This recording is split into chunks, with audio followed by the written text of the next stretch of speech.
ವಯಸ್ಸಾಗಿರುವಂತಹ ಬಡ ಮೀನುಗಾರ ಕೆರೆ ಪಕ್ಕ ಕೂತ್ಕೊಂಡು ಮೀನ್ ಹಿಡಿತಿರ್ತಾರಂತೆ. ಅವರಿಗೆ ಒಂದು ದೊಡ್ಡ 5 kg ದೊಡ್ಡ ಮೀನ್ ಸಿಗುತ್ತವೆ. ಅದೇ ದಾರಿ ಹೋಗ್ತಿದ್ದಂತ ಒಬ್ಬ ಶ್ರೀಮಂತ ಆ ಮೀನನ್ನ ಕಿತ್ಕೊಂಡ್ಬಿಡ್ತಾನಂತೆ. ತನ್ನ ದರ್ಪವನ್ನ ತೋರಿಸಿ, ತನ್ನ ಶಕ್ತಿಯನ್ನ ತೋರಿಸಿ ಅಜ್ಜನಿಂದ ಮೀನ್ ಕಿತ್ಕೊಂಡ್ಬಿಡ್ತಾನೆ. ಆ ಮೀನಿಗೆ ಇನ್ನು ಅವಾಗ ಜೀವ ಇರುತ್ತೆ, ಒದ್ದಾಡ್ತಿರುತ್ತೆ. ತಕ್ಷಣ ಆ ಮೀನ್ ಏನ್ ಮಾಡುತ್ತೆ, ಆ ಶ್ರೀಮಂತನ ಬೆರಳಿಗೆ ಕಚ್ಚಿಬಿಡುತ್ತೆ. ಕಚ್ಚಿದಾಗ ಗಾಯ ಆಗುತ್ತೆ. ಆದ್ರೂ ಕೂಡ ಶ್ರೀಮಂತ ಮೀನ್ ತಗೊಂಡು ಮನೆ ಹೆಂಡತಿ ಕೊಟ್ಬಿಟ್ಟು ಆಸ್ಪತ್ರೆಗೆ ಹೋಗಿ ಬ್ಯಾಂಡೇಜ್ ಮಾಡಿಸ್ಕೊಂಡ್ ಬರ್ತಾನೆ.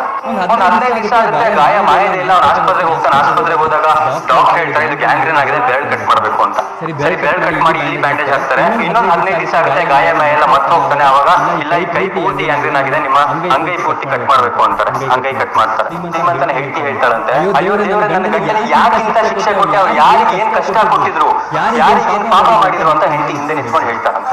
ಅವಾಗ ತಕ್ಷಣ ಗಂಡನಿಗೆ ನೆನಪಾಗುತ್ತೆ, ಇಲ್ಲ ಇಲ್ಲ ಪಾಪ ಮಾಡಿದ್ದೆ, ಒಬ್ಬ ವ್ಯಕ್ತಿ ಕಷ್ಟಪಟ್ಟು ಹಿಡಿದಿದ್ದಂತ ಮೀನನ್ನ ಇದೇ ಕೈಯಿಂದ ನಾನು ಕಿತ್ಕೊಂಡ್ ಬಂದಿದ್ದೆ ಅಂತ ಹೇಳ್ತಾನಂತೆ. ಅವಾಗ ಅವನಿಗೆ ಅನ್ಸುತ್ತಂತ ತಕ್ಷಣ ಅವನ ಹತ್ರ ಹೋಗಿ, ಮೀನುಗಾರನ ಹತ್ರ ಹೋಗಿ ಸಾರಿ ಕೇಳ್ಬಿಟ್ಟು ಅವ್ನು ಹೇಳ್ತಾನಂತೆ, ಅಂತ ಏನ್ ಮಾಡ್ದೆ ನೀನು, ಅಂತ ಏನ್ ಮಾಟ ಮಾಡ್ಬಿಟ್ಟೆ, ನಿನ್ನ ಮೀನ್ ಕಿತ್ಕೊಂಡಂತ ನನ್ನ ಕೈಯೇ ಕಟ್ಟಾಗೋಯ್ತಲ್ಲ ಅಂತ. ಆ ಬಡ ಮೀನುಗಾರ ಹೇಳ್ತಾನಂತೆ, ನಾನ್ ಏನು ತಂತ್ರ ಮಂತ್ರ ಮಾಡಿಲ್ಲ, ನೀವು ಕಿತ್ಕೊಂಡು ಹೋದ ತಕ್ಷಣ ಮೇಲ್ ನೋಡ್ದೆ, ಮೇಲ್ ನೋಡಿ ದೇವ್ರೆ ಈ ವ್ಯಕ್ತಿ ಅವನ ಶಕ್ತಿ ನನ್ನ ಮೇಲೆ ತೋರಿಸಿದಾನೆ, ಈಗ ನೀನು ನಿನ್ ಶಕ್ತಿ ಅವನ ಮೇಲೆ ತೋರಿಸುವನ್ನ. ಎಷ್ಟೋ ಜನರಿಗೆ ಅನ್ಯಾಯ ಮಾಡಿ ಬೆಳೀತಿರುವಂತ ಜನಗಳು ಬಹಳಷ್ಟಿದ್ದಾರೆ. ಅಂಥವ್ರಿಗೆಲ್ಲ ಈ ಕಥೆ ನಿಮಗೆ ತಿಳ್ಕೊಂಡಿದ್ರೆ ನೀವು ಹೋಗಿ ಹೇಳಿ ಅಂತವ್ರಿಗೆ.